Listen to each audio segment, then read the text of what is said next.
Hello everyone, and welcome to our Poetry Book Society showcase at Kolkata International Poetry Festival. I'm Alice from the Poetry Book Society, and it's my pleasure to introduce this event as part of the British Council's International Publishing Fellowship, a year-long project to encourage a global dialogue between UK and Indian publishers. The Poetry Book Society was founded by T.S. Eliot in 1953 to share the joy of poetry. We're a unique poetry book club, and every quarter our expert selectors choose the very best new books to deliver to our members across the world, alongside our quarterly poetry magazine. You can find out more about us and join our global poetry community at www.poetrybooks.co.uk. Today, we're delighted to launch our autumn choice, Faust by Sandeep Parmar. This will be followed by a short in-conversation between Sandeep and the award-winning writer Preti Taneja on Indian diasporic poetry. Sandeep Parmar is a professor of English literature at the University of Liverpool. Her books include two poetry collections, The Marble Orchard and Eidolon, which won the Ledbury Forte Prize. She also edited the selected poems of Nancy Cunard and the collected poems of Hope Merlis. Sandeep is a BBC New Generation thinker, co-founder of the Ledbury Poetry Critics Programme, and a Fellow of the Royal Society of Literature. Her innovative new collection, Faust, draws upon her Punjabi grandparents' traumatic experiences of partition and its aftermaths. Born in the UK and raised in the US, Sandeep offers a rare insight into migrant striving, displacement, unbelonging, and the impossibility of home. As she writes in Faust, what is home but a waiting for, a fire to which we must return? But in this ongoing search for our roots, the work of return is never done. So I'll hand you over to Sandeep Parmar and Preti Taneja. Thank you. Thank you, Alice. I'm so delighted to be in conversation with you, Sandeep. I'm such a fan of your work, and I have been for such a long time, not only as a poet, but also as an advocate and a critical thinker about poetry, poetics, race, culture, someone to whom we owe so much. This book, Faust, just got to me on such a deep and visceral level because my own grandparents were also partition refugees, and the location of the work in Punjab and the way it flows through time to reach us in the diaspora today. I've never read anything quite like this. You help the reader a little bit with an essay. It's in conversation with Goethe's Faust, this work. And in that essay, you talk about how the questions you put to Faust have three strands. Can you tell us what they are and how they shape the book? Yeah, absolutely. Thank you so much, Preti. And I'm so honored to be in conversation with you, and can't think of a better reader than yourself, someone whose work I admire so greatly. So the three strands that I was thinking about with this book came together quite naturally and out of an interest in primarily voluntary migration and what that means for economic migrants, and also involuntary migration and what that meant for our grandparents' generation with partition. And so the strands are really thinking around immigrant striving and what the purpose of striving really is, and that links back to Faust. As migration, I guess, is a kind of thinking about striving against death or danger, but also for prosperity and progress. And then a critique of our kind of globalized model of migration, and how sometimes migration is not, migration is always complex, of course, but not simply migrating from one place to another, but sort of multiple migrations, and how many people in the South Asian diaspora have this history of a kind of migration due to conflict, particularly with partition, and then subsequently migrate multiple times, and what the accrued or accumulated effects of that are psychically on the migrant is very interesting to me. And then finally, just thinking around women and the female element, both in Faust, but also within the stories that I'm telling that link to migration, but also to trauma, and how many of the women in my family in this kind of, I guess, sort of heroic story of migration tend to get written out of the story, to the point where, and this won't be uncommon for perhaps for South Asian audiences, but in marriage and kind of entering into other families and having those stories usurped by the male figures, who are usually the ones who are primarily migrating, certainly in Punjabi culture, and then the women kind of follow, how their stories and their lives and even their names and their ancestry is erased by the kind of assumption into this narrative that is mostly driven by men. And in Goethe's Faust, there are female characters who, some are more famous than others, but they're not even really individual people. They're kind of like these forces, these creative elements. And so that spoke to me really in Goethe's story, how we think about Faust as a central character, of course, because he is the central character. And then we think about the relationship with evil and with Mephistopheles, but how the women are kind of really working behind the scenes, making things happen, and ultimately become Faust's undoing, but also his saving in Goethe's version. It's a long and big responsibility as women that we carry, to be those saviors behind the scenes. And being written out is a kind of violence. And it's that female element of this work that struck me so deeply. The two strands, this sort of written out and the violence and the supportive role and so on, there's a kind of grief in that, which ties in, I think, to that older grief as inheritance that you talk about so movingly in the book. To get specific about it, as women of the diaspora, what kind of grief do we carry from partition, and specifically from Punjab? It's such a big question. I think certainly with the women in my family, there's a sense always of having to keep things going, and a continuity that women are tasked with, and probably in many cultures. And so again, I suppose that the family grief, the story that is told primarily, again, this kind of heroic saga of migration, tends to be focused around the successes and failures of men who are there to make those, you know, bold decisions to kind of to leave the family, to go into work, to face racism, for instance, as my family did, certainly in the UK and perhaps to a lesser extent in the US, and to take those kind of, yeah, those really risky decisions. Whereas the grief of loss of home, of displacement, is, I think, by women, certainly in my family and perhaps more widely in the diaspora, is sort of twice over. It's both the feeling of the failures potentially of those male figures who are the head of the family, but then a suppression of one's own sense of grief and loss, because that then becomes secondary to the ways in which the story is told. And I think that I'm very interested in this question of narrative, and what you think you're pointing to in the way in which the book, I think, kind of splits at various points, is that there is no single narrative. It requires work to put this narrative into a heroic framework, because you have to limit those voices you're listening to. So to try to, I think what I've done to use Faust as a way, it was like a kind of sieve to push material through that then scatters this lyric question of who is the hero, who is speaking, who has the agency, who has the power, and why, is where I think the female element is explored in these more disparate voices of those who carry the grief without any of the, I won't say credit, but without any of the kind of acknowledgement, I guess, of that grief. I mean, you talk about kernels and seeds of rain. You're talking about Punjab as a breadbasket and the wheat fields. We're talking about farmer suicides and being high on opium. And all of this feeds into the book.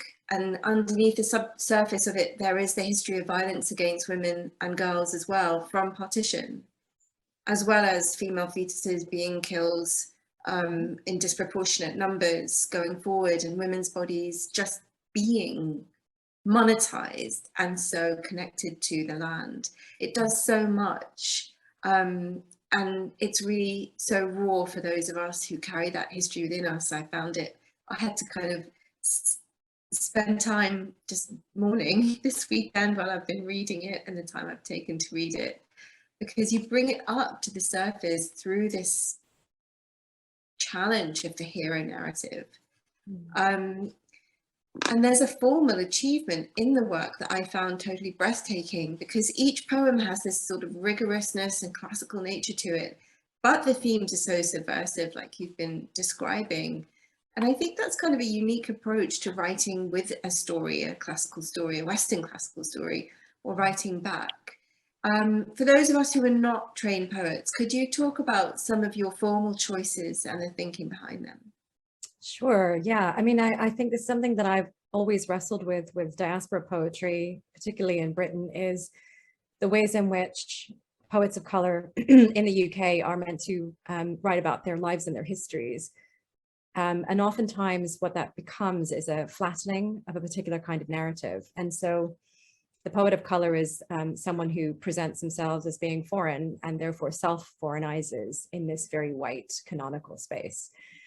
So there's that, I think, subject matter that is sometimes problematic or becomes really cliched or really familiar to a Western audience. And there's an expectation that a Western readership brings to diaspora poets that they're going to write about, the kind of the racism to an extent, but also the sense of like not fitting in constantly. And the ways in which, as the generations go on, and I myself was born in Britain, so, you know, to a family that had migrated to Britain. I think that again, making those things complex is both a question for me about content. So thinking about the subjects that I write about and making them less familiar, that process of defamiliarizing by not writing about what perhaps a Western reader would expect, because those things to me are not authentically a part of that migrant experience. They feel like they've kind of been handed to me as options, but also textually and formally, as you rightly point out, there's a lot of, there are different kinds of forms. There's a use of space and the line, and I guess kind of just the visual aspect of it on the text, on the page, that for me is a way of wanting the reader to feel that they're questioning where they belong in this created narrative, and how much of the lyric voice or the voice of the speaker that comes through is something that they feel like they can consume and digest, and how much of it is something that is new. And it's that wanting to make, again, to give dimension, to make complex the ways in which an individual history pushed through a variety of cultural sources and texts and thinking around some of these bigger ideas is actually the natural way that we as writers and poets live in the world. You know, that we don't have these very simple ways of conveying what is actually a really historically difficult and in many ways unknown to us experience, unknown because the trauma of partition is only really now being recognized in a much bigger way, nationally and internationally. Those stories are being told for a time when, for many generations, they weren't, for obvious and, you know, obviously very good reason as well. Yeah, the poems themselves have this attention to space and silence into which our own imaginations can work and tap into some of that history and that grief and that silencing that you've spoken about. And the book really does continue your work with the lyric, as you've mentioned. I think it, to me, became a sort of formal voice for your seminal essay on Black, British and Asian poets and racism in the UK literary and poetic culture, but also in our wider structures in society. Dangerous question, because one of the kind of culmination of the narrative that you're talking about that white readers expect of us, it ends in assimilation. It ends in a kind of like coming to terms with racism and saying, oh, well, it's okay now because I've become part of this scene. But we never do we? Because our project is not to do that. It's to find a way, like you have, to articulate a third thing. And I wonder, have the landscapes changed for UK poets of colour since you wrote that essay? Where do you think the book takes us now?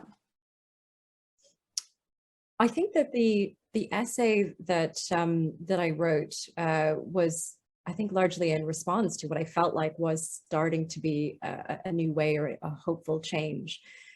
Because I think there are now poets of color in the UK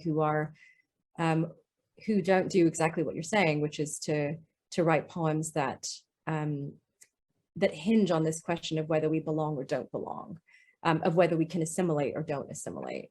And part of the lure of assimilation is the adapting to a particular kind of lyric voice. And I see that sometimes in poets of color in their work, particularly Asian poets, is this wish to sound like you're writing a lyric poem in the British tradition, which is fine, and people can make those formal and aesthetic decisions for themselves.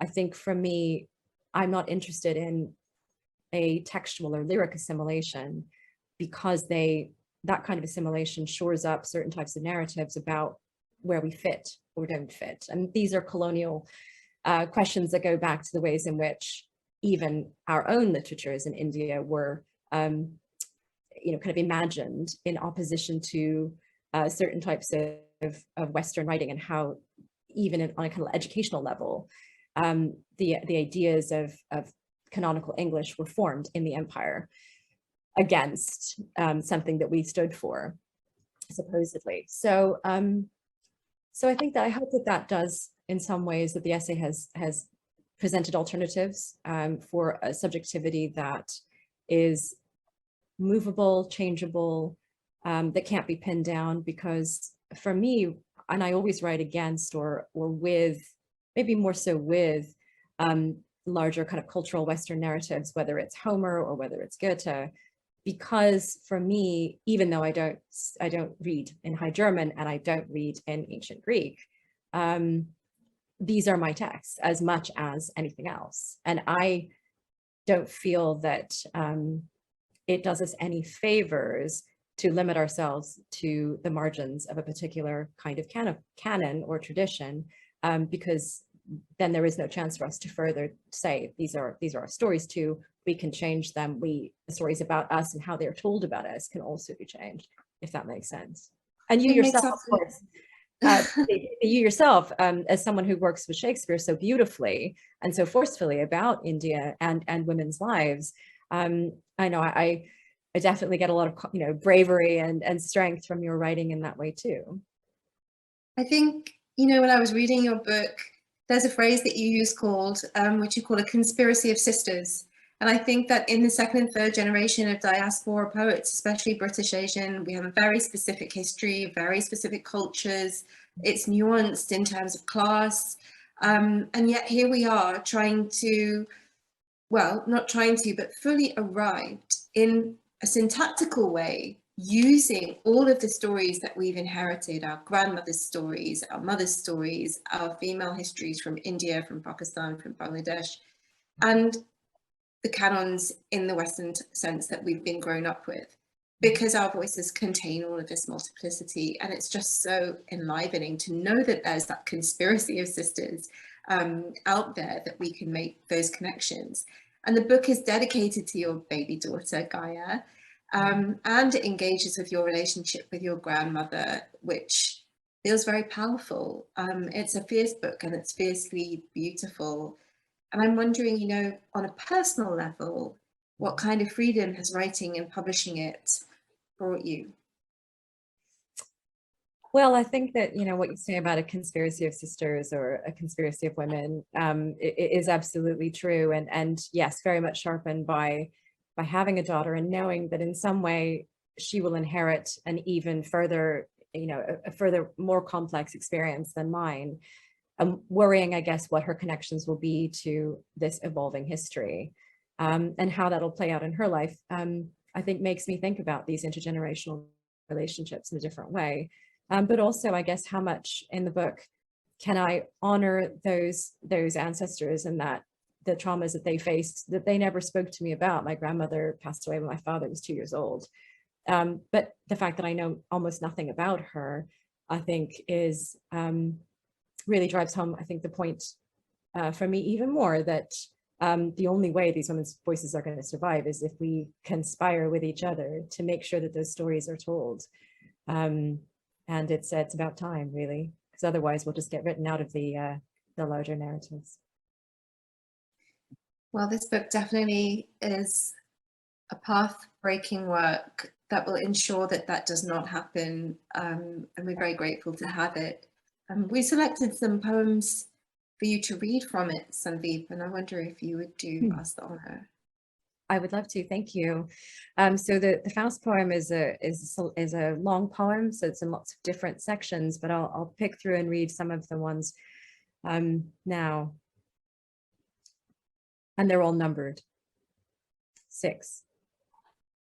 Kernels of rain or seeds of rain is how raindrops translate, so that even the rain is not itself. When you wait open mouth, looking skeptical or just pulling at the dry earth with broken lips. Who will plant the rain in a hearse so that the moon blooms from his heart?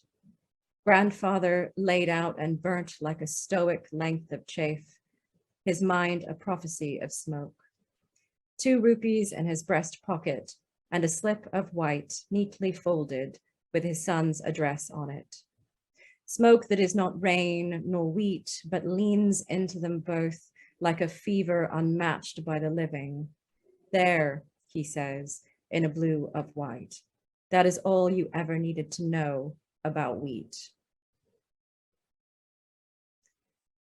By soft coincidence, by a chance crossing of wild river grasses, by seizing, threshing, seeding, by training the eye on green, green, wild, soft unfolding, the seasonal miracle named by its naked composition, its durability also female, by sowing and harvesting, incidentally, women given shape by burning off its chaff, by haploid shedding its goat face, stricken by no word, for spring only weather, coincidence of chance, the periodic flight from the sun's long shadow, by a known path, which is why you take your elders with you, or else lose your way.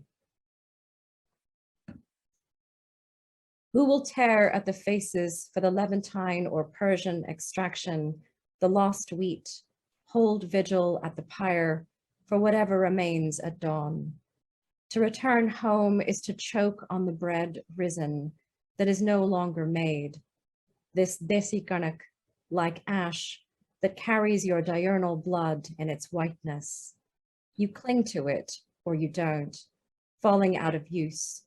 Someone else bows, touches fire to the feet of your dead. Gone, the seed holds lodged in its thin neck, head swaying, driven out too, where your ancestors were cut down, empty-handed, crossing a border without shoes, where one day you will sit on dry earth with them and eat your own flesh, shaking with pity. Botanist, grass, chemist, organic compounds, geneticist, a challenging organism, farmer, a cash crop, hauler, freight, laborer, employment, merchant, produce, miller, grist, baker, flour, banker, chattel, politician, a problem, animals, feed, parasites, sustenance, conservationist, ground cover, religion, a symbol, artist, a model, a livelihood, life-giving food. In the book of dowries, everyone in its handwrit ledger is in debt to each other, which is why marriage must continue, so neighbors mither sit cross-legged over generational accounts of poor past harvests and dream of burning the heavy handling of ancestral losses like a stubble of reeds, along with the thin man whose family is charged with preserving them in carefully inked rows. But when otherwise would the village gather to listen to the given names of their forefathers? Sonora, Lerma Roja, their descendants took indigenous names, so each could be traced like male heirs to caste, family, faith, district, acre, season. Galian meaning the solution.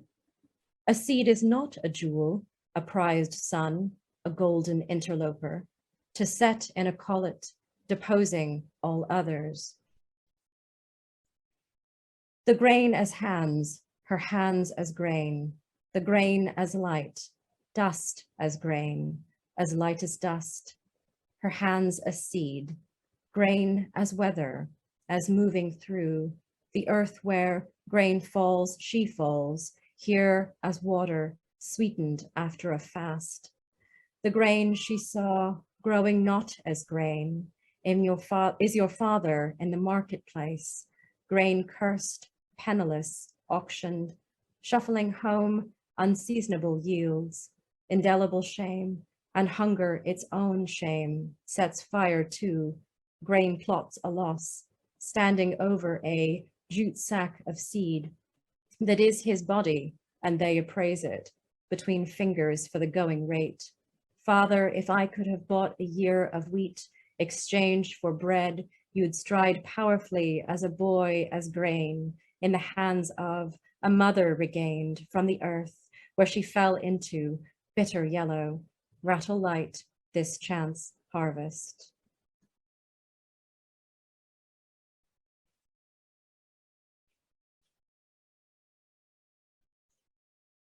This poem has an epigraph from Matthew in the Bible. He that hath ears, let him hear.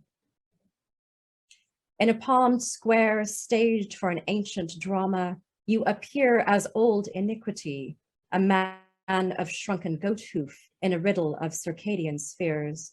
Pour the pheno, flowering a fist that turns bread to wine, wine to bread, vain general trained at rhetoric by ancestral magnates and provincial misericords. In the tall shadow of the archaeological museum, you are every busted remnant of war under glass that once pertained to great civilizations. Come, fire, its purge with you at the bellows, turn blood to vapor. I am certain that with your cold blue eye, you sized up our village, its grasses lodging. You weighed the iron and sold us back its alloy cheap, melting down family names etched there for dowries. An object is only worth its use, and what use is memory. You, whose forgetting pawns itself in grief.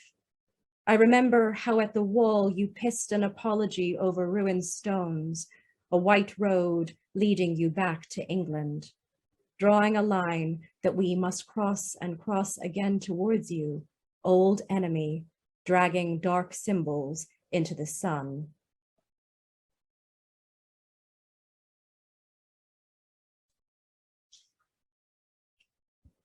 And this poem has an epigraph from Gwendolyn Brooks. Warning in music words, devout and large, that we are each other's harvest. Wretched girl, there you go, flashing in beads of glass, a silver-laid comb, a mirror, gifts of the devil from your disguised suitor, who wanting nothing but to break your striving in faith, in love, in youth, could make your family crawl on his orders or be flogged. Oh, you think I am a beast? I will marry you and your daughters and make them crawl.